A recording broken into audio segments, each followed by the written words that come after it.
যে ঘরে আমার জন্ম, যেখানে আমি বেড়ে উঠেছি, যেখানে আমি পড়ালেখা শিখেছি, খেলাধুলা করেছি, জীবনের ২০ থেকে ২৫টা বছর আমি যেখানে কাটিয়েছি, সেই ঘরেরই একদিন আমি অতিথি হয়ে যাই, মেহমান হয়ে যাই। বলছি পৃথিবীর সব মেয়েদের কথা। আমরা সবাই একদিন বাবার ঘরে কিন্তু মেহমান হয়ে যাই, অতিথি হয়ে যাই, তাই না? আরেকটা কথা চিন্তা করলে তো আরো বেশি খারাপ লাগে। সেটা হচ্ছে একই মায়ের পেটের সন্তান আমরা, বোন আমরা, অথচ বিয়ে হয়ে গেলে আমরা সবাই কত দূরত্ব আমাদের।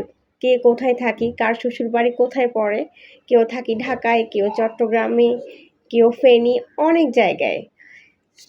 খুব কষ্ট লাগে ছোট ছোট বিষয়গুলো যখন চিন্তা করি, খুব খারাপ লাগে। ছোটবেলা থেকে একসাথে বড় হয়েও আমরা কিন্তু এক একটা বোন এক একজনের বাসায় মেহমান হয়ে যাই। আমরা ব্যস্ত হয়ে যাই আমাদের সংসার নিয়ে, আমরা ব্যস্ত হয়ে যাই আমাদের বাচ্চা-কাচ্চা নিয়ে। দূরত্বটা কিন্তু এভাবেই বেড়ে যায়।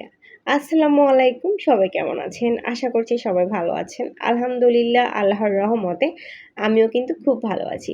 আজকে সকালটা আমার এত ভালো লেগেছে কি বলবো। মানে মেঘলা আকাশ দেখলেই আমার মনটা খুব ভালো হয়ে যায়।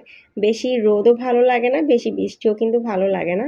হালকা গুঁড়ি গুঁড়ি বৃষ্টি হয়েছিল সকালে, খুব ভালো লেগেছে দেখতে।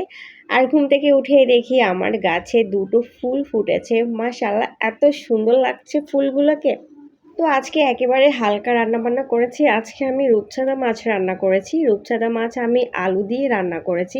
বাসায় আমার সবজি শেষ হয়ে গিয়েছিল, তো ভাবলাম আলু তো সবসময় থাকে, মানে আলু হচ্ছে উপকারী বন্ধু।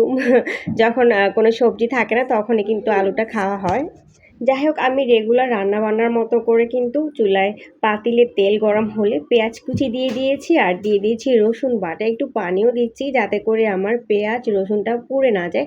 এখন খুব ভালো করে কিন্তু নেড়ে চেড়ে মিশিয়ে নিচ্ছি। এরপর আমি প্রয়োজন মতো হলুদ, মরিচ, মশলা গুঁড়ো সব কিন্তু দিয়ে দিব। আর মশলাটা দিয়ে আরও কিছুক্ষণের জন্য কিন্তু নেড়ে চেড়ে কষিয়ে নিব। যত বেশি মশলা কষানো হবে তত বেশি কিন্তু তরকারির স্বাদটা বেড়ে যাবে, এটা আমরা সবাই জানি। তো যখন প্রথম রান্না করতাম না, তখন আমি খুব চিন্তা করতাম যে আসলে কিভাবে কি পরিমাণ দিব হলুদ গুঁড়া, মরিচ গুঁড়া। মানুষ কিভাবে পারফেক্টলি বুঝতে পারে যে মানে এইটুকু পরিমাণ দিলে এই রান্নার মধ্যে পারফেক্ট হবে, ওইটুকু দিলে এই রান্নার মধ্যে পারফেক্ট হবে।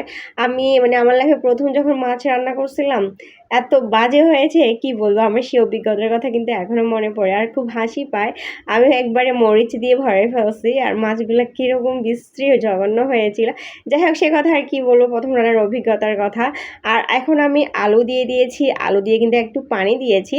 আর আলুটাও কিছুক্ষণের জন্য আমি কিন্তু সিদ্ধ করে নিব, মানে কষিয়ে নিব। আলু দিয়ে মাছ দিয়ে কিছুক্ষণ কষিয়ে নেওয়ার পরে আমি এবার একেবারে ঝোলের জন্য কিন্তু পানি দিয়ে দিব। এই পর্যায়ে কিন্তু চুলার আঁচটা আমি বাড়িয়ে দিব, যেহেতু আমি ঝোলের জন্য পানি দিব। আর ঝোলগুলো শুকানো পর্যন্ত ওয়েট করবো। এরপর চুলার আঁচটা কমিয়ে দেন নামিয়ে ফেলবো। চুলার ওপাশে আমি আমার ভাত বসিয়ে দিয়েছি। বললাম না, আজকে জাস্ট এইটুকুই রান্না করেছি, আর বেশি কিছু রান্না করি নাই। ছিল আমার আজকের ব্লগ। কেমন লেগেছে অবশ্যই কমেন্টস করবেন। ভালো থাকবেন সবাই, টাটা, বাই বাই।